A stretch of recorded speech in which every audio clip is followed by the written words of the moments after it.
Hello friends, आपका स्वागत है सिविलियन क्लासेस में। तो आज हम बात करेंगे बिल्डिंग कंस्ट्रक्शन के बारे में, जिसमें हम लोग पढ़ रहे थे ब्रिक मेसोनरी के बारे में। तो प्यारे बच्चों, आज हम लोग पढ़ेंगे requirement of good brick masonry, मतलब अच्छा गुड मेसोनरी बनाने के क्या क्या रिक्वायरमेंट होंगे, या हम ये भी बोल सकते हैं कि गुड ब्रिक वर्क से क्या क्या कैरेक्टरिस्टिक्स होंगे। बात समझ में आया? हम पहला क्या पढ़ रहे हैं, या तो क्वेश्चन में आएगा कि गुड ब्रिक वर्क करने के क्या क्या रिक्वायरमेंट होंगे, या गुड ब्रिक वर्क के क्या क्या कैरेक्टरिस्टिक्स होंगे। ठीक है प्यारे बच्चों, तो देखिए गुड ब्रिक वर्क मतलब ब्रिक वर्क मेसोनरी किसको कहते हैं? ईटा और किससे बनता है प्यारे बच्चों मेसोनरी? ब्रिक मेसोनरी किससे बनता है? ब्रिक से, और उसमें क्या लगता है? मोटार। ब्रिक्स एंड मोटार लगा के हम लोग बनाते हैं ब्रिक्स मेसोनरी। तो अगर आप चाहते हैं कि ब्रिक मेसोनरी अच्छा बने, अच्छे क्वालिटी का बने, तो आपको क्या करना होगा? अच्छे क्वालिटी का ब्रिक्स यूज करने होंगे और अच्छे क्वालिटी का मोटार यूज करने होंगे, और दोनों के बीच में जो कंस्ट्रक्शन करेंगे उसके बारे में पढ़ेंगे कि कैसे कैसे कंस्ट्रक्ट करेंगे। ठीक है, तो देखिए प्यारे बच्चों, हमने क्या लिखा है, following point should be taken in mind for making the good brick work. अगर आप चाहते हैं कि गुड ब्रिक वर्क को बनाया जाए तो आपके माइंड में कुछ पॉइंट्स होना चाहिए। Following point should be taken in mind, कुछ पॉइंट्स आपको माइंड में रखना है ताकि आप अच्छे ब्रिक्स वर्क का निर्माण कर सके। तो पहला बात हम तो ये देखेंगे प्यारे बच्चों कि अच्छे ब्रिक वर्क के लिए आपका क्वालिटी ऑफ ब्रिक्स अच्छे होने चाहिए ना। तो देखिए points, a good brick work masonry should utilize brick which are sound, hard, well worn, tough with uniform color, shape and size.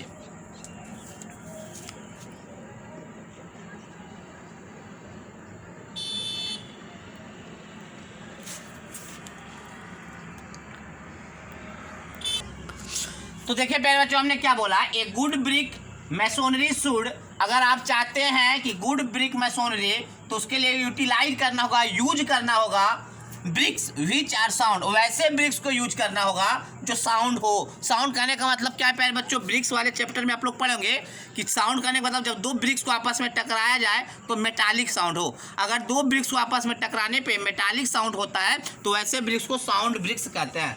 Next, hard BRICS होना चाहिए प्यारे बच्चों, ब्रिक्स के पास सफिशिएंट हार्डनेस होना चाहिए। क्या होना चाहिए? सफिशिएंट हार्डनेस होना चाहिए। वेल वर्न्ड होना चाहिए, जब हम उसको आग में पकाते हैं प्यारे बच्चों तो सही तरीके से वो पका हुआ ईटा होना चाहिए।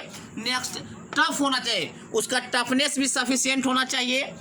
And with uniform colour, shape and size, and uniform colour में होना चाहिए, शेप भी उसका यूनिफॉर्म होना चाहिए, एंड साइज भी उसके यूनिफॉर्म होना चाहिए। तो देखिए प्यारे बच्चों, पहला पॉइंट्स क्या बोला कि एक गुड ब्रिक मैसोनरी यूटिलाइज, अगर आप गुड ब्रिक मैसोनरी बनाना चाहते हैं तो उसके लिए यूटिलाइज करना होगा वैसे ब्रिक्स का जो कि साउंड होना चाहिए, हार्ड होना चाहिए, वेल वर्न्ड होना चाहिए, टफ होने चाहिए, and uniform colour, shape and size का होना चाहिए। ठीक है प्यारे बच्चों, पहला पॉइंट आपको समझ में आ गया होगा। चलिए अब हम दूसरे पॉइंट्स की ओर चलेंगे। The bricks should be compact, homogeneous, free from whole.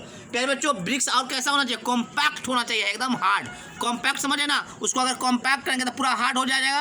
तो कॉम्पैक्ट होना चाहिए, होमोजीनियस होना चाहिए। होमोजीनियस का मतलब है कि पूरा ब्रिक्स एक तरह के मिट्टी का बना होना चाहिए। ऐसा नहीं कि एक मिट्टी आपका ब्रिक्स है तो ब्रिक्स का छोटा सा पार्ट किसी और मिट्टी से बना हुआ है, अब ब्रिक्स का छोटा सा पार्ट किसी और मिट्टी का बना हुआ है, तो वो होमोजीनियस नहीं होगा और उसमें क्रैकिंग आने के चांस हो जाएंगे, है ना। तो देखिए प्यारे बच्चों क्या बोला, the bricks should be compact, compact होना चाहिए, होमोजीनियस होना चाहिए, and free from holes, crack and air bubble.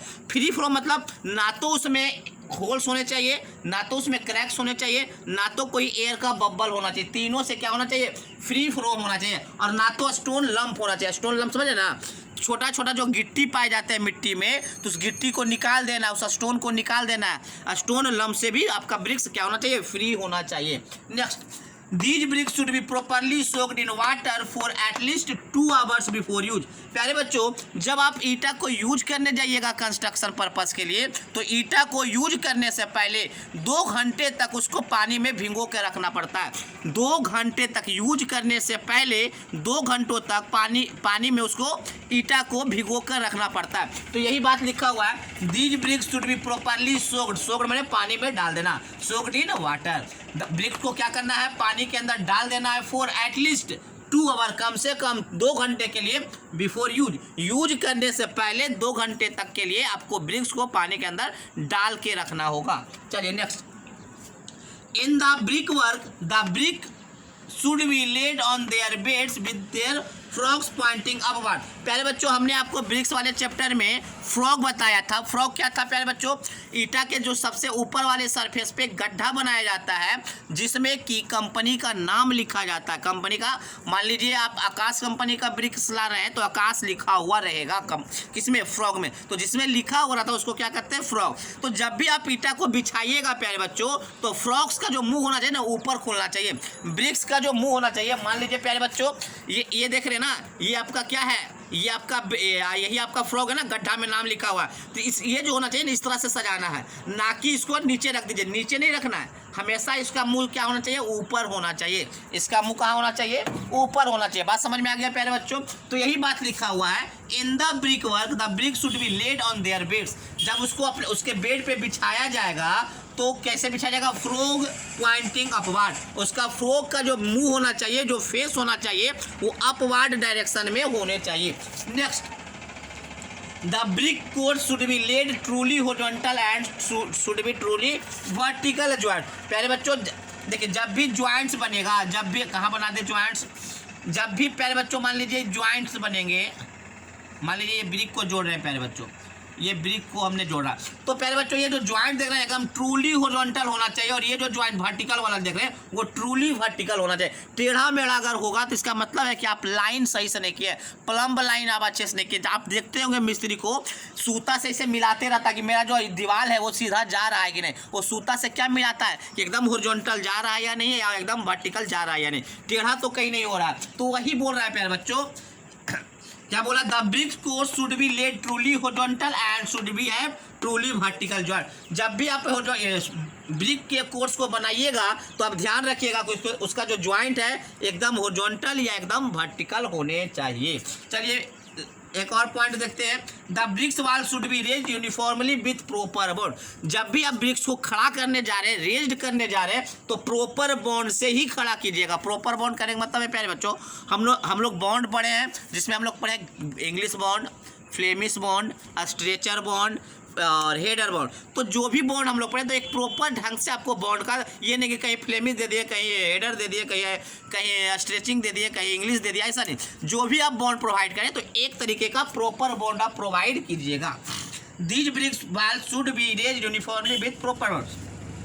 Brick wall को रेज कीजिएगा, खड़ा जब कीजिएगा तो यूनिफॉर्मली विथ प्रॉपर बॉन्ड। ठीक है प्यारे बच्चों। Next, the height of brick masonry construction in day should not exceed 1.5 metre. प्यारे बच्चों जब आप दीवार को खड़ा करने जाइएगा, जब आप दीवार को खड़ा करने जाइएगा तो माइंड में एक बात याद रखिएगा प्यारे बच्चों, एक दिन में 1.5 मीटर से ज़्यादा दीवार नहीं खड़ा करना है। ये बहुत ही इंपॉर्टेंट पॉइंट है प्यारे बच्चों, ये SSC JEE में बार बार पूछता है कि नोट एक्सीड 1.5 मीटर। जब भी आप दीवार को खड़ा करने के लिए जाइएगा तो 1.5 मीटर से ज़्यादा एक दिन में आप दीवार को खड़ा नहीं कीजिएगा। अगर 1.5 मीटर से ज़्यादा आप खड़ा करते हैं तो जब अब विंड हवा का जब झोंका आएगा तो दीवार गिर सकता है, मगर 1.5 मीटर तक के नीचे का दीवार होगा तो वो हवा के कारण गिरने का चांस बहुत ही कम होगा। इसीलिए बोला गया है प्यारे बच्चों, the height of brick masonry construction in a day, एक दिन में शुड नॉट एक्सीड 1.5 मीटर। चलिए प्यारे बच्चों इसको नोट डाउन कीजिए, कुछ और पॉइंट्स हम इसी में देखेंगे, है ना।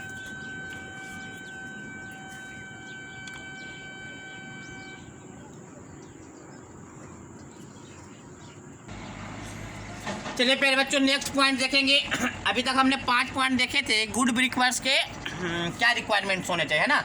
छठा पॉइंट से प्यारे बच्चों, finished brick work is required for a period of 1 to 2 weeks. फिर से समझ लीजिए प्यारे बच्चों, क्यूरिंग का मतलब क्या होता है? क्यूर्ड का मतलब यहाँ पे क्या है? पानी पटाना। आप देखते होंगे प्यारे बच्चों, जब भी आपका ब्रिक वर्क होगा, जब आपका कोई दीवार बनता होगा तो कुछ घंटों के बाद उसमें पानी पटाया जाता है, जिसको हम लोग क्या कहते हैं? क्यूरिंग। क्या कहते हैं? क्यूरिंग। क्या कहते हैं? क्यूरिंग। तो जो क्यूरिंग किया जाता है प्यारे बच्चों 1 से 2 सप्ताह के लिए किया जाता है। कितने सप्ताह के लिए? ऐसा नहीं कि आप एक दिन पानी पटाकर छोड़ सकते हैं, कम से कम 1 सप्ताह या 2 सप्ताह तक आप पानी उसमें पटाया जाता है। तो वही बोला गया। तो पानी कब पटाएंगे? जब फिनिश हो जाएगा ब्रिक वर्क, जब आपका ब्रिक वर्क बन के तैयार हो जाएगा तो ही अपना पानी पटाइएगा। तो यही बात लिखा हुआ है, फिनिश्ड ब्रिक वर्क। जब आपका ब्रिक वर्क फिनिश्ड हो चुका है तो क्योर करना, क्यूरिंग। क्या करना? Curing is cured for a period of 1 to 2 weeks. क्या करना है? 1 से 2 सप्ताह के लिए उसको क्यूरिंग करना है, उसमें पानी पटाना है। Next, A good brick work should have maximum compressive strength and durability. प्यारे बच्चों, अगर अच्छा गुड ब्रिक वर्क होगा तो उसके पास कॉम्प्रेसिव स्ट्रेंथ मैक्सिमम होगा, मैक्सिमम कॉम्प्रेसिव फोर्स को रेसिस्ट कर सकता है, एंड उसका ड्यूरेबिलिटी भी ज़्यादा होना चाहिए। फिर प्यारे बच्चों, a good brick work should have maximum resistance to weathering. प्यारे बच्चों, गुड ब्रिक वर्क जो होगा उसके पास क्या होने चाहिए, वेदरिंग से रेसिस्ट करने का पावर ज़्यादा होना चाहिए। वेदरिंग से रेसिस्ट करने का पावर का मतलब क्या है प्यारे बच्चों, मान लीजिए प्यारे बच्चों कि कहीं गर्मी हो जा रहा है, ठंडा हो जा रहा है, बरसात हो जा रहा है, ऐसा नहीं कि बरसात आए तो दीवार बहकर चला जाए, ऐसा नहीं। वेदरिंग के साथ मतलब गर्मी, ठंडा, बरसात ये सबसे लड़ने का उसके पास पावर होना चाहिए। ऐसा नहीं कि ठंडा आए तो टूट जाए, गर्मी आए तो टूट जाए, या बरसात आए तो दहकर चला जाए, ऐसा नहीं। तो उसके पास पावर होना चाहिए वेदरिंग एक्शन को रेसिस्ट करने के लिए। तो यही लिखा हुआ है प्यारे बच्चों, a good brick work should have maximum resistance to weathering. Weathering को रेसिस्ट करने के लिए मैक्सिमम पावर उसके पास होना चाहिए।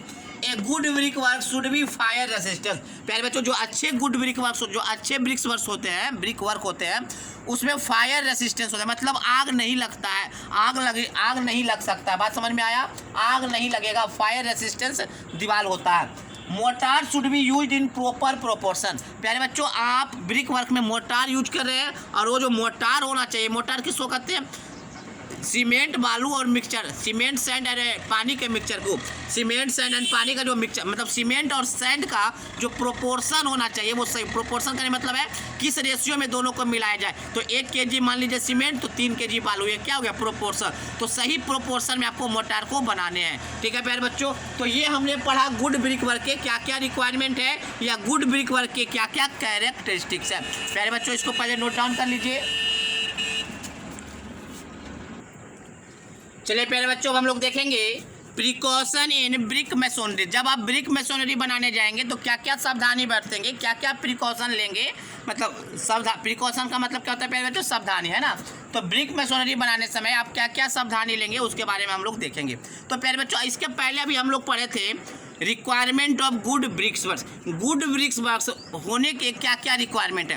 तो प्यारे बच्चों, हम तो यही प्रिकॉशन अडॉप्ट करेंगे ना कि अच्छा गुड ब्रिक वर्क्स बने। तो गुड ब्रिक वर्क का जो रिक्वायरमेंट था उसी को फॉलो करेंगे, यही हमारा सावधानी होगा। बात समझ में आया।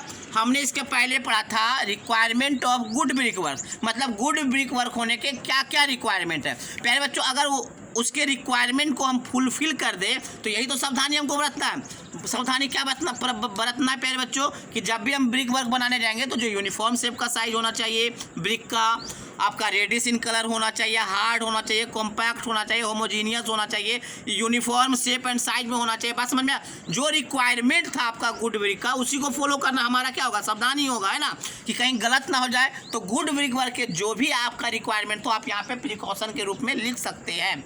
तो देखिए प्यारे बच्चों, हमने क्या लिखा, following are the important precaution consider in the brick work. जब आप ब्रिक वर्क को बनाने जाएंगे तो क्या क्या प्रिकॉशन रखेंगे, तो कुछ इंपॉर्टेंट प्रिकॉशन है जो आपको यहाँ पे हम लिख रहे हैं ना। पहला, the brick should be well burned. आपका ब्रिक्स कैसे होना चाहिए, वेल बर्न्ड होना चाहिए, सही तरीके से पकाए हुए होने चाहिए। रेडिश इन कलर होना चाहिए, कलर में कैसा होना चाहिए, रेडिश कलर का होना चाहिए। साउंड होना चाहिए, साउंड का मतलब बता चुके हैं, जब दो ब्रिक को आपस में टकराया जाए तो उसमें मेटालिक साउंड निकलता है, वैसे ब्रिक्स को कहते हैं साउंड ब्रिक्स। हार्ड होना चाहिए and should have uniform shape and size के होने चाहिए। Next, brick should be as per specification. पहले बच्चों, ब्रिक्स कैसे होना चाहिए, एज पर स्पेसिफिकेशन होने चाहिए। एज पर स्पेसिफिकेशन कहने का मतलब क्या है प्यारे बच्चों, आपने पढ़ा होगा स्टैंडर्ड ब्रिक, ट्रेडिशनल ब्रिक। तो स्टैंडर्ड ब्रिक का साइज क्या जानते हैं प्यारे बच्चों हम लोग, 19x9x9 सेंटीमीटर। तो ये क्या है, स्पेसिफिकेशन है। तो ऐसा ही स्पेसिफिकेशन का ब्रिक्स होने चाहिए, ऐसा नहीं कि कोई भी स्पेसिफिकेशन का अपने मन से बनाकर ब्रिक्स को ले आइए, नहीं, एज पर स्पेसिफिकेशन ब्रिक्स का साइज होना चाहिए। Next, bricks should be soaked in water before using them into masonry work. पहले भी पढ़ चुके हैं प्यारे बच्चों, मैसोनरी वर्क में यूज करने से पहले, मैसोनरी वर्क में यूज करने से पहले आपको ब्रिक क्या होना चाहिए, वाटर में सोक्ड होना चाहिए। वाटर में उसको भिगो कर रखना, कम से कम कितना घंटा तक, 2 घंटा तक। तो यही लिखा है, brick should be soaked in water. Brick को सोक्ड कीजिए, पानी में भिगोइए, भिगोना चाहिए कब, before using them into masonry work. Masonry work में यूज करने से पहले आपको ईटा को, ब्रिक्स को 2 घंटे तक एटलीस्ट पानी में भिगोना चाहिए। Next, use of brick bat should be not be more. प्यारे बच्चों, बैट बताइए किसको बोले थे, मान लीजिए प्यारे बच्चों इंपॉर्टेंट कॉमन टर्म्स में बताए थे। अगर ब्रिक्स को आधा आधी काट दिए, एकदम आधा आधी काट देते तो क्या कहलाता है? हाफ बेड कहलाता है, हाफ बेड कहलाता है। तो जो ऐसा नहीं है कि प्यारे बच्चों पूरा का पूरा जो दीवार का जो लेंथ है, पूरा का पूरा जो दीवार का लेंथ है हमेशा हाफ बेड से बना दीजिए, ऐसा नहीं। फुल ब्रिक वर्क का यूज करना है, बेड का यूज कम से कम करना है, ज़्यादा से ज़्यादा नहीं, कम से कम बेड का यूज करना है, ठीक है ना। तो यही बात लिखा हुआ है, use of brick bed should not be more, brick bed का ज़्यादा यूज नहीं करेंगे। Frog should be on the top surface, brick के टॉप सरफेस पे ही आपको फ्रॉग को रखना है, ना कि निचले सरफेस पे, ठीक है। Next, the bricks masonry should be done in proper bond, proper bond के साथ आपको ब्रिक मैसोनरी को बनाना है, ये आपको प्रिकॉशन रखना होगा। The brick work should be perfectly level, एकदम सीधा ब्रिक वर्क को बिछाना होगा, उसका लेवल लाइन सही होना चाहिए, उसका प्लम्ब लाइन सही होना चाहिए। आगे देखेंगे level line and plumb line, है ना। The mortar should be as per specification and press, पहले तो जो मोटार यूज कीजिएगा ब्रिक मैसोनरी में वो क्या होना चाहिए? As per specification.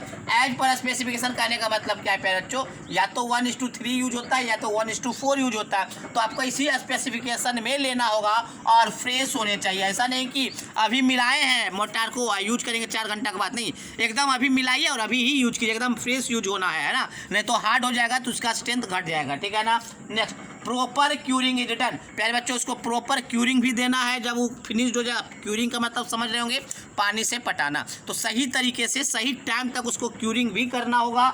Next, construction joint should be provided after 30 to 50 metre length of wall, अगर आपका वाल का लेंथ, अगर आपके दीवार का जो लेंथ है बहुत ही लंबा है, बहुत ही लंबा है, तो आपको एक कंस्ट्रक्शन ज्वाइंट देना होगा। क्या देना होगा? कंस्ट्रक्शन ज्वाइंट देना होगा, जो कहाँ से 30 से 50 मीटर पे, मान लीजिए प्यारे बच्चों ये जो दीवार हम बना रहे हैं, मान लीजिए 200 मीटर का दीवार है, तो हर 30-30 मीटर पे एक कंस्ट्रक्शन ज्वाइंट देना पड़ता है। बात समझ में, जो कि आपको घर में नहीं मिलेंगे। क्यों? क्योंकि प्यारे बच्चों घर में कभी 30 मीटर का लंबा लेंथ हो सकता है क्या? दीवार का नहीं हो सकता है ना। तो चलिए प्यारे बच्चों इसको आप नोट डाउन कीजिए, ये हमारे कुछ प्रिकॉशन थे। तो प्रिकॉशन और आपका रिक्वायरमेंट लगभग सेम है ना प्यारे बच्चों। रिक्वायरमेंट का मतलब क्या था? गुड ब्रिक वर्क बनाने की क्या रिक्वायरमेंट होगी, तो जो रिक्वायरमेंट होगी वही हमको फुलफिल करना है, उसी को सावधानी बरतना है ना, तो वही सेम चीज़ आ जाता है लगभग, है ना। तो चलिए प्यारे बच्चों इसको नोट डाउन कर लीजिए।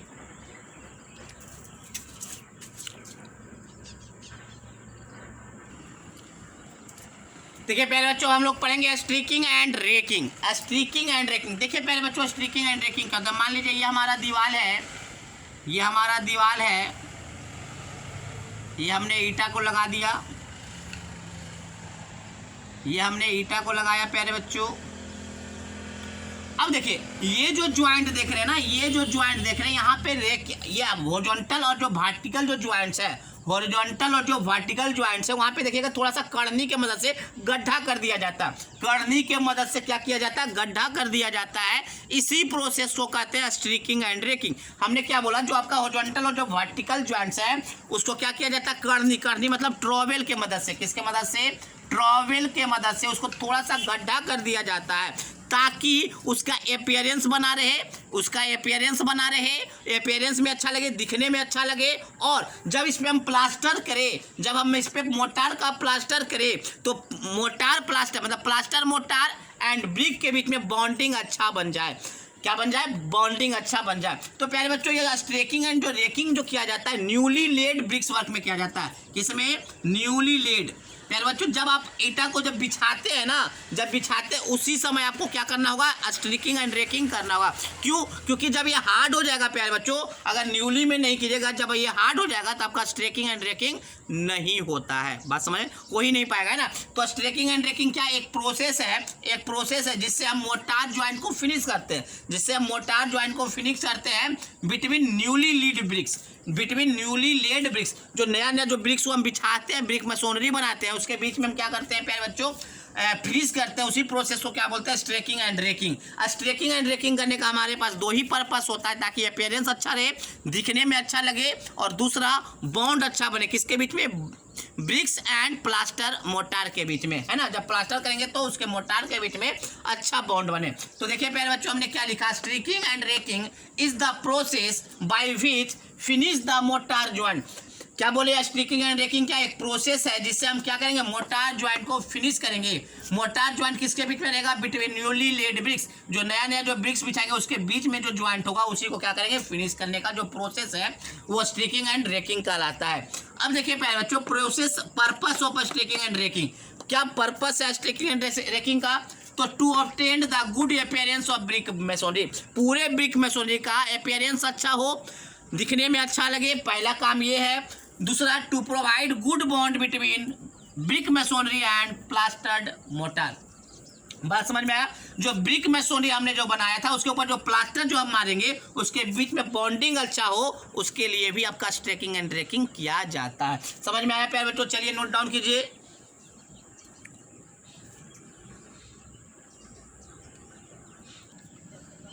चलिए प्यारे बच्चों, हम लोग देखेंगे tools and plans used in brick masonry. जब आप ब्रिक मैसोनरी कंस्ट्रक्ट करने जाते हैं तो कौन कौन सा टूल्स एंड प्लान्स यूज करते हैं। तो प्यारे बच्चों, आप ये तो समझिए कि जब हम मसाला जो ब्रिक पे जब मसाला डालते हैं, जब ब्रिक से वो ब्रिक्स बनाने समय, सॉरी ब्रिक्स ने ब्रिक मैसोनरी बनाने से पहले हमने क्या डाला, सबसे पहले हमने ब्रिक डाला, फिर उसके बाद मोटार डालेंगे, फिर उसके बाद हम ब्रिक डालेंगे। तो मोटार हम किसके मदद से डालते हैं, ट्रॉवेल, कड़नी के मदद से। तो सबसे पहला आपका क्या हो जाएगा, ट्रॉवेल। पहले बच्चों, कभी कभी ईटा को तोड़ने का काम आता है, तो ईटा तोड़ने के लिए हमको कॉर्नर ट्रॉवेल, देखते हैं कि ये कड़नी से ही मार के आपका क्या ईटा को तोड़ देता है, तो कॉर्नर ट्रॉवेल होता है, या हम ब्रिक हैमर का यूज करते हैं। ब्रिक हैमर या कॉर्नर ट्रॉवेल का यूज करते हैं ईटा को तोड़ने के लिए। नेक्स्ट, प्लम बॉब और स्पिरिट लेवल देखे होंगे प्यारे बच्चों, ये धागा टाइप का लाता है और इस तरह से मिलाता है आपका कि आपका जो दीवार जा रहा है वो सीधा जा रहा है कि नहीं। तो प्लम बॉब और स्पिरिट लेवल से मिलाया जाता है कि आपका दीवार सीधा जा रहा है या नहीं। चलिए next, motor pan. Motor pan क्या होता है प्यारे बच्चों, जब आप मसाला को मिलाए, मोटार को मिलाए, तो बड़ा सा कढ़ाई होता है, कटौती होता है, उसी में क्या ले जाते हैं, मसाला को ले जाते हैं। तो वो जो कटौती होता है, जो बर्तन होता है, जो पैन होता है, उसको हम लोग क्या बोलते हैं, मोटार पैन बोलते हैं। नेक्स्ट, फावड़ा। फावड़ा कहने का मतलब है प्यारे बच्चों, आप देखे होंगे मसाला जिससे मिलाया जाता है वो लकड़ी का होता है, इस प्रकार से कुछ इस तरह से होता है ना, लकड़ी का होता है, यहाँ स्टील होता है, आयरन का होता है, इस तरह से मसाला को मिलाया जाता है, फावड़ा उसको कहता है ना, तो उसको क्या बोलते हैं, फावड़ा। नेक्स्ट, स्टील टेप का होना जरूरी है प्यारे बच्चों, कि कितना लेंथ का क्या बना रहे हैं, क्या कर रहे हैं, उसके लिए स्टील टेप का भी होना जरूरी है। मैसोन स्क्वायर एक होता है प्यारे बच्चों, मैसोन स्क्वायर करने में जहाँ पे कॉर्नर बनाया जाता है ना, जहाँ पे कॉर्नर बनाया जाता है उसके लिए हम लोग मैसोन स्क्वायर का यूज करते हैं। तो प्यारे बच्चों, ये कुछ टूल्स थे, कुछ प्लान्स थे, टूल्स एंड प्लान्स थे जिससे हम ब्रिक मैसोनरी को कंस्ट्रक्ट करते हैं। तो प्यारे बच्चों, आज के क्लास में बस इतना ही। आज हमने पढ़ा, क्या क्या पढ़ा, requirement of good brick masonry, good brick masonry बनाने के क्या क्या रिक्वायरमेंट है या उसके क्या कैरेक्टरिस्टिक्स है। फिर हमने पढ़ा कि precaution used in brick masonry, brick masonry बनाने समय कौन कौन सा सावधानियां बरतेंगे उसके बारे में हमने चर्चा किया। फिर हमने पढ़ा टूल्स एंड प्लांट्स के बारे में, फिर हमने पढ़ा स्टिकिंग एंड रेकिंग के बारे में। तो आज के लिए बस इतना ही, अगले क्लास में मिलेंगे कुछ नए कॉन्सेप्ट के साथ। Thank you.